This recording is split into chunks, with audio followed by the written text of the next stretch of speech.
ஒரு கம்பெனி தங்களோட லாபத்தை ஆன் அன் 6% அதிகரிக்குது. முழு வருஷ லாபமா 1,910,00,00,000 எட்டுறாங்க. தொடர்ந்து பாலிசிகளை வித்துக்கிட்டே இருக்காங்க. ஆனா இந்த ரிசல்ட் வந்த உடனே மார்க்கெட் என்ன பண்ணுச்சு தெரியுமா? அந்த பங்கோட விலைய ஒரு 4% கீழே இறக்கி தண்டிச்சுது. ஏன்னா இன்சூரன்ஸ் வியாபாரத்துல எல்லா லாபங்களும் ஒண்ணு கிடையாது. கண்டிப்பா. Pick my stocks YouTube channel நேர்கள் எல்லாருக்கும் வணக்கம். இது உங்களுக்கான ஆழமான அலசல். நீங்க உங்க போர்ட்ஃபோலியோல இன்சூரன்ஸ் பங்குகளை வச்சிருந்தாலோ ஆன் அல்லது பங்குச்சந்தை எண்கள் எப்படி சில சமயம் நம்மளை ஏமாத்துதுன்னு புரிஞ்சுக்க நினைச்சாலோ இந்த அலசல் உங்களுக்கு ரொம்ப யூஸ்ஃபுல்லா இருக்கும். நிச்சயமா. இன்னைக்கு நாம HDFC லைஃபோட Q4 FY26 காலாண்டு முடிவுகளை சும்மா மேலோட்டமா பார்க்காம அதோட மையப்பகுதிக்கே போய் அலச போறோம். அந்த 4% சரிவு ஆக்சுவலா நம்ம நேயர்கள் பலருக்கும் ஒரு பெரிய ஆச்சரியத்தை கொடுத்திருக்கலாம். நான் கூட ஷாக் ஆகிட்டேன். ஏன்னா நீங்க நியூஸ் பேப்பர்ல பாத்தீங்கன்னா எல்லாமே சூப்பரா நடக்கிற மாதிரி தான் தெரியும். கரெக்ட். பங்குச்சந்தை எப்பவுமே நேற்றைய லாபத்தை விட நாளைய லாபத்தோட தரத்தை தான் ரொம்ப உற்று நோக்கும். HDFC லைஃப் வெளியிட்ட அந்த பெரிய லாப எண்கள் உள்ளே நடக்கிற ஒரு பெரிய கட்டமைப்பு மாற்றத்தை ரொம்ப சாமர்த்தியமா மறைக்குதுன்னு தான் சொல்லணும். அதாவது அவங்களோட லாப வரம்புல ஏற்படுற சரிவை சொல்றீங்க இல்லையா? இதை உடைச்சு பாக்குறது தான் ஒரு முதலீட்டாளரா நம்ம நேயர்களுக்கு ரொம்ப முக்கியமான வேலை. அதேதான்.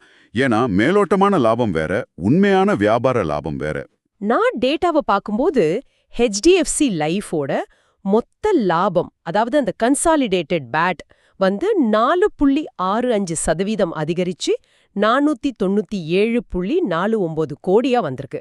முழு வருஷ லாபமே 1,910 கோடி. ஆமா, எண்கள்லாம் பெருசா தான் இருக்கு. அது மட்டும் இல்லாம அவங்களோட நிகர பிரீமியம் வருமானம் சுமார் 9% உயர்ந்து 26,000 கோடிய தொற்றிருக்கு. நிர்வகிக்கப்படும் சொத்துக்களின் மதிப்பு, அதாவது AUM 12% உயர்ந்து 3.75 லட்சம் கோடியா ரொம்ப பிரம்மாண்டமா நிக்குது. கரெக்ட். அதுக்கப்புறம் ஆனுவல் பிரீமியம் ஈக்குவலண்ட் அப்படின்னு சொல்ற APE 8% வளர்ச்சி கண்டிருக்கு. இத்தனை எண்கள் பச்சை நிறத்துல ஏற்றத்துல இருக்கும்போது மார்க்கெட் ஏன் கவலைப்படணும்? எண்கள் வளருது அப்படிங்கிறது உண்மைதான். வியாபாரம் விரிவடையுது. ஆனா எந்த விலையில வளருது அப்படிங்கிறது தான் இங்க நம்ம கேட்க வேண்டிய மிக முக்கியமான கேள்வி. எந்த விலையில வளருதுன்னா லாபத்தோட தரத்தை சொல்றீங்களா? எக்ஸாக்ட்லி. இன்சூரன்ஸ் துறையை பொறுத்த வரைக்கும் VNB மார்ஜின், அதாவது value of new business margin அப்படிங்கிறது ஒரு கம்பெனியோட உண்மையான ஆரோக்கியத்தை காட்டுற நாடி துடிப்பு. ஓகே. டேட்டாவை நீங்க கூர்ந்து கவனிச்சீங்கன்னா கடந்த வருஷம் இதே காலாண்டுல புதிய வணிகத்தோட லாப வரம்பு 26.5% இருந்துச்சு. இப்போ அது வெறும் 24% குறைஞ்சிருச்சு. ஓஹோ, 2% குறைஞ்சிருக்கு. ஆமா. ஒட்டுமொத்த VNP மதிப்பு பாத்தீங்கன்னா அது 8.36% சரிந்து 1,261 கோடியா இருக்கு. கொஞ்சம் பொறுங்க.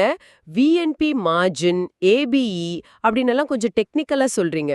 இது மார்க்கெட்டுக்கு புதுசா வர நம்ம நேயர்களுக்கு கொஞ்சம் புரியாம போகலாம். கண்டிப்பா நான் விளக்குறேன். அதாவது கம்பெனி நிறைய பாலிசிகளை விக்குது, வருமானம் வளருது, ஆனா லாபம் குறையுது. இந்த முரண்பாட்டை ஒரு சாதாரண முதலீட்டாளர் எப்படி புரிஞ்சுக்கிறது? இத ஒரு எளிய பேக்கரி உதாரணம் மூலமா நான் சொல்றேன். ஒரு பேக்கரிக்காரர் ஒரு கேக்க 50 ரூபாய்க்கு விக்கிறாருன்னு வச்சுப்போம். ஓகே. அதுல அவருக்கு 10 ரூபாய் லாபம் கிடைக்குது.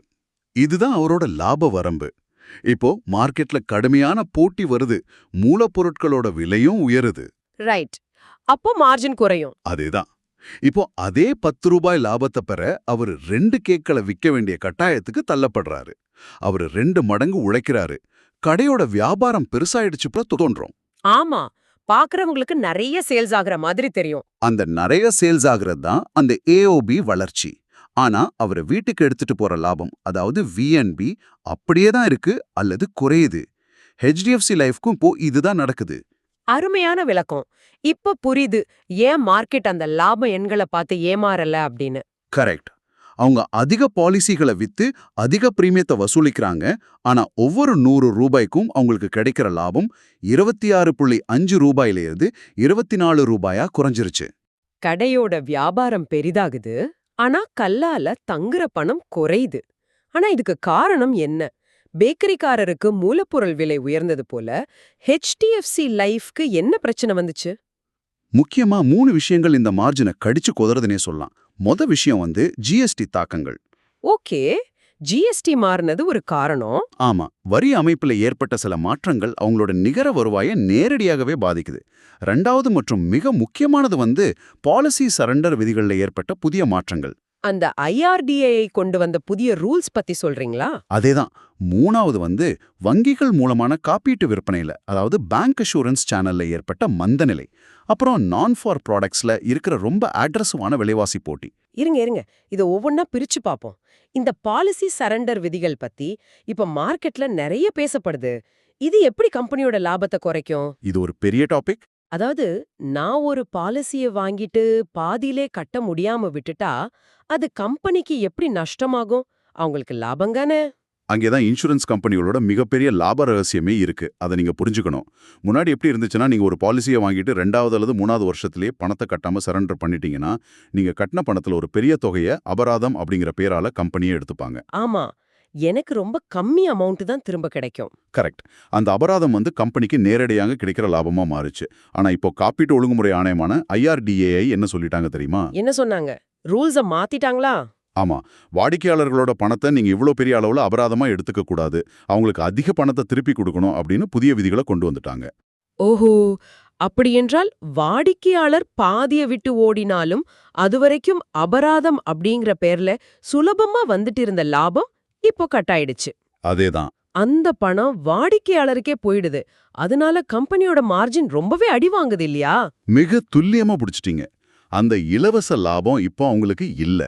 அது மட்டும் இல்லாம நான் ஃபார் ப்ராடக்ட்ஸ் அப்படின்னு சொல்லப்படுற பிரிவுல மிகப்பெரிய போட்டி நடக்குது. அதுவும் அவங்களோட மார்ஜினை ரொம்பவே சுருக்குது. அதென்ன நான் ஃபார் ப்ராடக்ட்ஸ்? அதுல என்ன அப்படி ஒரு போட்டி? நான் ஃபார் அல்லது நான் பார்ட்டிசிபேட்டிங் ப்ராடக்ட்ஸ் அப்படிங்கிறது வாடிக்கையாளர்களுக்கு ஒரு உறுதியான வருமானத்தை, அதாவது கேரண்டீட் ரிட்டர்ன்ஸ் அளிக்கும் திட்டங்கள். Okay, guaranteed plans. இதுல மார்க்கெட் ரிஸ்க் இருக்காதா? இருக்காது.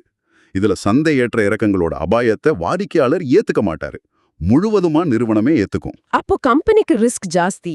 ஆமா, இப்போ சந்தையில பல கம்பெனிகள் இருக்கிறதால வாடிக்கையாளர்களை ஈர்க்க ஒவ்வொரு நிறுவனமும் நாங்க 6% தர்றோம், நாங்க 6.5% தர்றோம் அப்படின்னு போட்டி போட்டுக்கிட்டு உத்தரவாதம் கொடுக்கறாங்க. ஓ, அப்படி கஸ்டமருக்கு அதிகமா கொடுக்கறதா ப்ராமிஸ் பண்ணும்போது ஆட்டோமேட்டிக்கா கம்பெனியோட கையில தங்குற லாப வரம்பு சுருங்கிடுது. இதுதான் அந்த பிரைசிங் பிரஷர். எக்ஸாக்ட்லி. இதுதான் அந்த 2வது பெரிய பிரச்சனை. புரியுது. ஒரு பக்கம் சரண்டர் விதி மாற்றத்தால பழைய லாபம் போகுது, இன்னொரு பக்கம் புதிய வாடிக்கையாளரை ஈர்க்க அதிக ரிட்டர்ன்ஸ் கொடுக்க வேண்டியிருக்கு. இது ஒரு ரெட்டை அடி. ரொம்ப கரெக்டா சொன்னீங்க. ஆனா இதுல எனக்கு ஒரு மிகப்பெரிய முரண்பாடு தெரியுது. நீங்க HDFC வங்கியோட பேங்க் அஷூரன்ஸ் சேனல்ல மந்தநிலை அப்படின்னு சொன்னீங்க. ஆமா, மார்ச் காலாண்டுல ஏபிஇ வெறும் 1% மட்டும்தான் வளர்ந்திருக்கு. அதாவது வங்கி மூலமா நடக்கிற பாலிசி விற்பனை குறைஞ்சிடுச்சுன்னு சொல்றீங்க. ஆனா அதே HDFC பேங்க் இப்போ HDFC லைஃப்ல 1000 கோடி ரூபாய முன்னுரிமை பங்குகள், அதாவது பிரெஃபரன்ஷியல் இஷ்யூ மூலமா முதலீடு செய்ய போகுது. ஆமா, அந்த நியூஸ் வந்திருக்கு. இத நான் எப்படி பாக்குறது? வங்கி வழியான விற்பனை சரிஞ்சிடுச்சால கம்பெனிய காப்பாத்த வங்கியே கொடுக்கிற ஒரு பெயில் அவுட் பேக்கேஜ் தானே இது? இது ஒரு நியாயமான சந்தேகம் தான். ஆனா இது வெறும் பெயில் அவுட் அப்படின்னு நம்ம ஒதுக்கிட முடியாது. ஓ, வேற காரணம் இருக்கா? பேங்க் அஷூரன்ஸ் சேனல், அதாவது வங்கியோட கிளைகள்ல நடக்கிற இன்சூரன்ஸ் விற்பனையில தற்போதைய காலாண்டுல ஒரு தொய்வு இருக்கு அப்படிங்கறது மறுக்க முடியாத டேட்டா. அதனாலதான் அந்த ஏபிஇ வளர்ச்சி வெறும் 1% சுருங்கிடுச்சு. ரைட். ஆனா HDFC வங்கி கொடுக்கிற இந்த 1000 கோடி முதலீடு அப்படிங்கிறது மாதாந்தர வியாபார நஷ்டத்தை ஈடுகட்டுற பணம் கிடையாது. இது நிறுவனத்தோட சால்வென்சி ரேஷியோவை, அதாவது நெருக்கடி நிலைகளை தாங்குற நீண்டகால நிதிநிலைத்தன்மையை வலுவாக்குறதுக்கான மூலதனம். அப்போ இது லாங் டேர்ம் சப்போர்ட்டா? கண்டிப்பா. வங்கிக்கு தெரியும் இந்த விற்பனை மந்தநிலை அப்படிங்கிறது நிரந்தரமானதில்ல, இது ஒரு தற்காலிக வேகத்தடை மட்டும்தானு. அந்த 1000 கோடி அப்படிங்கிறது எங்கள் துணை நிறுவனத்தோட எதிர்காலத்தின் மீது எங்களுக்கு முழு நம்பிக்கை இருக்கு அப்படின்னு சந்துக்கு காட்டுற ஒரு சிக்னல். ஓகே, வங்கியோட நம்பிக்கை ஒரு பக்கம் இருக்கட்டும். டேட்டாவை அலசும்போது எல்லாமே இருட்டா இல்லையே. சில விஷயங்கள் ரொம்ப ஆச்சரியமா இருந்துச்சு. எந்த விஷயத்த சொல்றீங்க? ரீட்டெயில் ப்ரொடெக்ஷன், அதாவது தனிநபர் காப்பீடு அப்படிங்கிற அந்த அதிக லாபம் தரக்கூடிய பிரிவு Q4ல 46% வளர்ச்சிய பதிவு பண்ணிருக்கு. ஒரு பக்கம் மந்தநிலை இருக்கும்போது இது எப்படி சாத்தியமாச்சு? இதுதான் HDFC லைஃபோட மிகப்பெரிய பலம். ரீட்டெயில் ப்ரொடெக்ஷன் அப்படிங்கிறது இன்சூரன்ஸ் நிறுவனங்களுக்கு அதிக லாபம் தரக்கூடிய ஒரு பிரிவு. கோவிடுக்கு பிறகு மக்கள் இப்போ தங்களோட ஆயுள் காப்பீட்டோட முக்கியத்துவத்தை ரொம்ப ஆழமா உணர தொடங்கியிருக்காங்க. ஆமா, கோவிட்க்கு அப்புறம் அந்த அவேர்னஸ் ரொம்பவே வந்திருக்கு. அந்த விழிப்புணர்வு இந்த 46% வளர்ச்சியில ரொம்ப அப்பட்டமா தெரியுது. அதே போல நீங்க கவனிக்க வேண்டிய இன்னொரு டேட்டா இருக்கு, ரினியூவல் பிரீமியம். அதாவது பழைய வாடிக்கையாளர்கள் கட்டுற பணமா? ஆமா, பழைய வாடிக்கையாளர்கள் தங்களது பிரீமியத்தை தொடர்ந்து செலுத்துறது, அது 15% உயர்ந்து 43,290 கோடியே எட்டியிருக்கு. ஓ, அப்படியென்றால் புதிய கஸ்டமர்கள் சற்று குறைவா வந்தாலும் பழைய கஸ்டமர்கள் தொடர்ந்து பணத்தை கட்டிக்கிட்டே இருக்காங்க அப்படின்னு அர்த்தமா? சரியா சொன்னா அதுதான் பெர்சிஸ்டன்ஸ். இன்சூரன்ஸ் துறையில இது மிக முக்கியம்.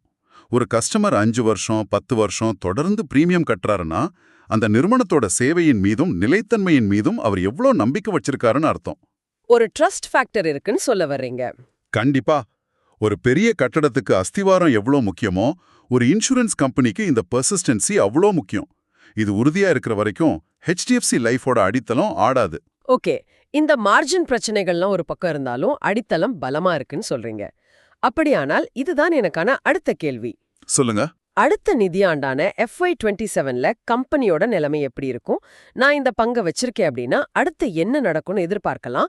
சந்தை வல்லுநர்கள், அதாவது காளைகள் மற்றும் கரடிகளோட பார்வையை நம்ம கொஞ்சம் ஒப்பிட்டு பார்ப்போமா? கண்டிப்பா பார்ப்போம்.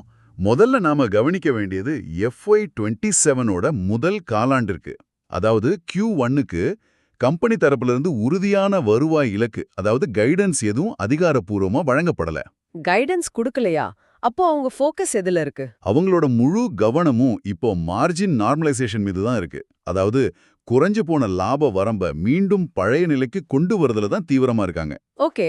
நிறுவனமே இப்படி ஒரு மௌனம் காக்கும்போது காளைகளோட பார்வை, அதாவது புல்கேஸ் எப்படி இருக்குன்னு பார்ப்போம். காளைகள் எதை நம்பி முதலீடு செய்றாங்க?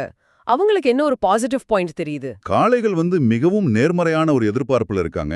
FY27ஓட முதல் பாதியிலேயே இந்த GST தொடர்பான சிக்கல்கள் எல்லாம் சீராகிவிடும் அப்படின்னு அவங்க கணிக்கிறாங்க. அது சீரானா ஒரு பெரிய ரிலீஃப் தான். ஆமா, அதோட நீங்க முன்னாடி குறிப்பிட்ட அந்த ரீட்டைல் ப்ரொடக்ஷன் தொடர்ந்து 40%க்கு மேல வளரும் அப்படின்னு நம்புறாங்க. மிக முக்கியமா புதிதா அறிமுகப்படுத்தப்பட்ட நிஃப்டி 50யுடன் இணைக்கப்பட்ட வேரியபிள் ஆன்யூட்டி திட்டம் அப்படிங்கிற ஒன்று இருக்கு. அது என்ன ஸ்பெஷல் பிளான்? இது சந்தையோட ஏற்ற இறக்கங்களுக்கு ஏற்ப வாடிக்கையாளருக்கு ரிட்டர்ன் தரும் திட்டம். இதுல கம்பெனிக்கு ரிஸ்க் ரொம்ப குறைவு. இது போன்ற புதிய முயற்சிகள் விற்பனையை மிகப்பெரிய அளவுல உயர்த்தி மார்ஜினை காப்பாத்துறோம் அப்படின்னு காளைகள் ரொம்பவே நம்புறாங்க.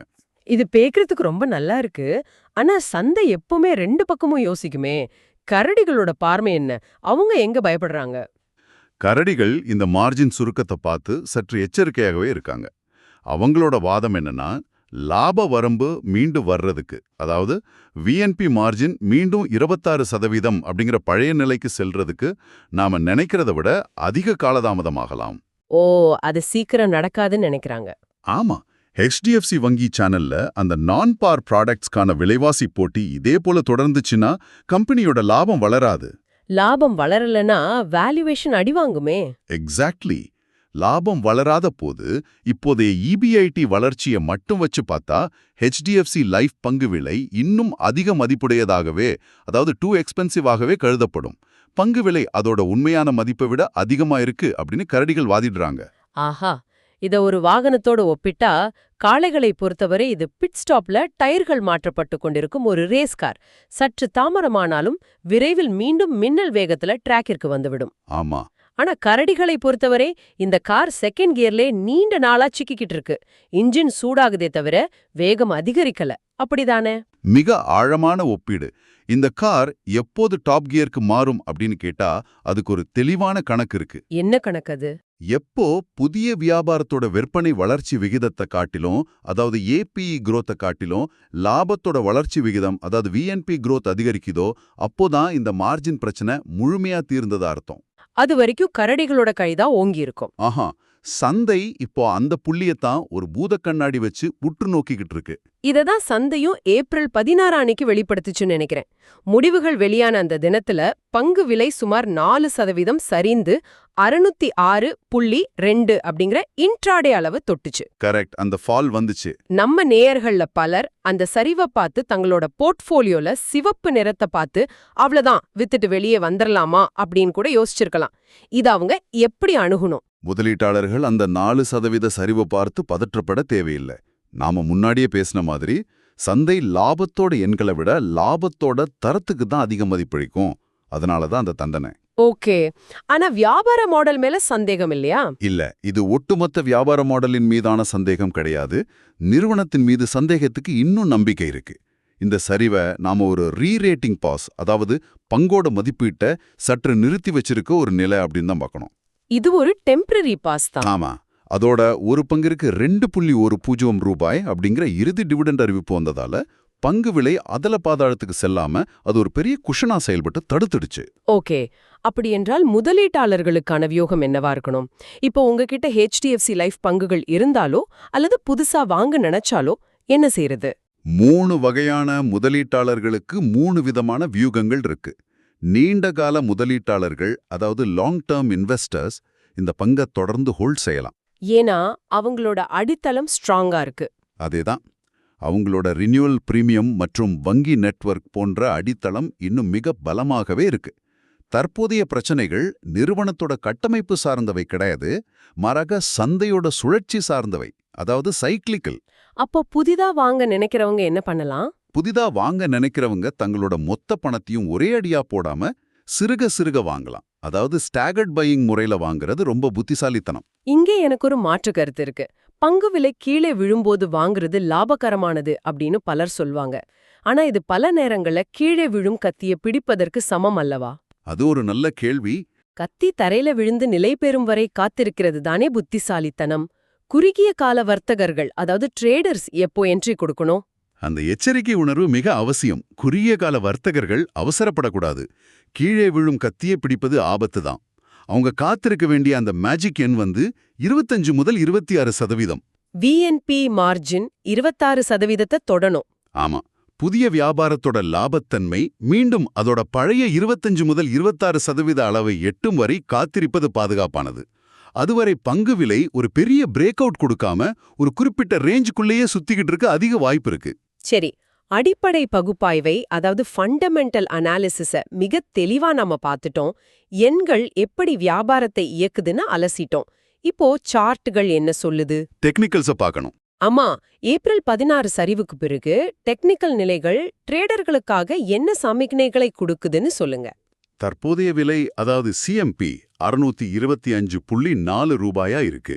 இது அதனுடைய 50 நாள் மூவிங் ஆவரேஜான 621.16 ரூபாய்க்கு மிக அருகிலேயே வர்த்தகமாகுது. இது ஒரு முக்கியமான புள்ளி. ஆமா, சப்போர்ட் எங்க இருக்குன்னு பார்த்தா உடனடி சப்போர்ட் 610 முதல் 614 வரை இருக்கு.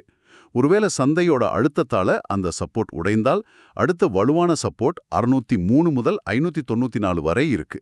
ஏப்ரல் 16 அன்னைக்கு வந்த சரிவு இந்த லெவல தொட்டுட்டு தான் பவுன்ஸ் ஆயிருக்கு அப்படிங்கறத நாம கவனிக்கணும். கரெக்டா சொன்னீங்க. அப்படி என்றால் இது கீழே இறங்குவதற்கான தடைகள், மேலே ஏறுவதற்கு ரெசிஸ்டன்ஸ் எங்கே இருக்கு? உடனடி தடையரன் 626 முதல் 633 வரை இருக்கு. ஒருவேளை பங்கு இந்த 633 லெவலை தாண்டி உறுதியா நின்றால், அதாவது ஒரு நல்ல க்ளோசிங் கொடுத்தா, அடுத்த கட்டமா 640 முதல் 650 வரை செல்ல வாய்ப்பு இருக்கு. லாங் டேர்ம் இன்வெஸ்டர்ஸ்க்கு டெக்னிக்கல் லெவல் ஏதாவது இருக்கா? இருக்கு. நீண்ட கால முதலீட்டாளர்கள் கவனிக்க வேண்டிய இன்னொரு முக்கிய அளவுரு 200 நாள் மூவிங் ஆவரேஜ். அது தற்போது 720.64 ரூபாயில இருக்கு. பங்கு அந்த லெவலை தாண்டும் போதுதான் நீண்டகால அடிப்படையில முழுமையான புல்லிஷ் ட்ரெண்டுக்கு திரும்பும். ஆஹா, இந்த ரிசல்ட் சரிவுக்கு பின் பங்கு தன்னை நிலைநிறுத்திக் கொள்ள, அதாவது ஸ்டெபிளைஸ் பண்ண முயற்சிக்குது.